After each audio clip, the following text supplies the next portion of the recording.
2 மாசத்துல 6 kilo weight குறைஞ்சிருக்கேங்க. நம்பவே முடியலல்ல. நானும் ஆரம்பிக்கும்போது நம்பல. ஆனா இப்ப அதோட ரிசல்ட்ட பார்க்கும்போது தான் எனக்கே புரியுது. ஈஸியா நடந்துரலங்க. இதுக்காக நெறைய உழைப்பும் இருக்கு. இன்னையோட நான் வெயிட் லாஸ் ஸ்டார்ட் பண்ணி 63 நாள் ஆச்சுங்க. ஆனா உங்க கூட சேர்ந்து ஸ்டார்ட் பண்றது இன்னைக்கு தான் ஃபர்ஸ்ட் டே. நம்ம new year weight loss challenge start பண்ணியிருக்கோம். நெறைய பேர் லாங் வீடியோ பார்த்துட்டு கீழே அவங்களோட வெயிட்டு கமெண்ட்ஸ்லாம் கொடுத்துருந்தீங்க. ரொம்ப ரொம்ப நன்றி. சூப்பருங்க. உங்களுக்குமே வாழ்த்துக்கள். நம்மளோட டார்கெட் என்னன்னு பார்த்தீங்கன்னா, நியூ இயர்க்குள்ளே அட்லீஸ்ட் ஒரு 3 கேஜி குறைச்சிடணும் அப்படின்றது தான் நம்மளோட டார்கெட்டு. ஹெல்த்தி ஃபுட்டாக எடுத்துக்கோங்க. நல்லா தண்ணி குடிங்க. இது ஃபஸ்ட்டு டே தான். உங்களால் முடிஞ்ச அளவு டயட்டில் இருங்க. முதல் நாளே ரொம்ப ஸ்ட்ரெஸ் பண்ண வேணாம். முடிஞ்ச அளவு வாக்கிங், கொஞ்சமாக எக்ஸசைஸ் இதோட இன்றைக்கி ஸ்டார்ட் பண்ணுங்கள்.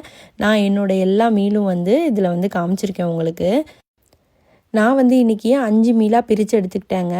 நிறைய தண்ணி குடித்தேன். காலையில் ஒரு டீடாக்ஸ் வாட்டரும் குடித்தேன், ஜிஞ்சர் வாட்டர் மாதிரி.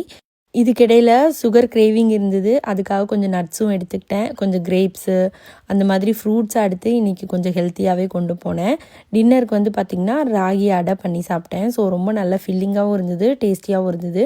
நைட்டு தூங்குறதுக்கு முன்னாடி ஒரு டர்மரிக் டீ மாதிரி எடுத்துக்கிட்டேன். என்னோடய டயட்டை யாரும் அப்படியே ஃபாலோ பண்ண வேண்டாங்க. இது எனக்கான டயட்டு. நான் ஜஸ்ட்டு என்ன சாப்பிட்றேன் அப்படின்றத உங்கள்கிட்ட நான் காமிக்கிறேன். பட் உங்களுக்கு உங்களோட பாடிக்கு ஏற்ற மாதிரி நீங்கள் எப்படி டயட் இருக்கணுமோ பார்த்துக்கோங்க.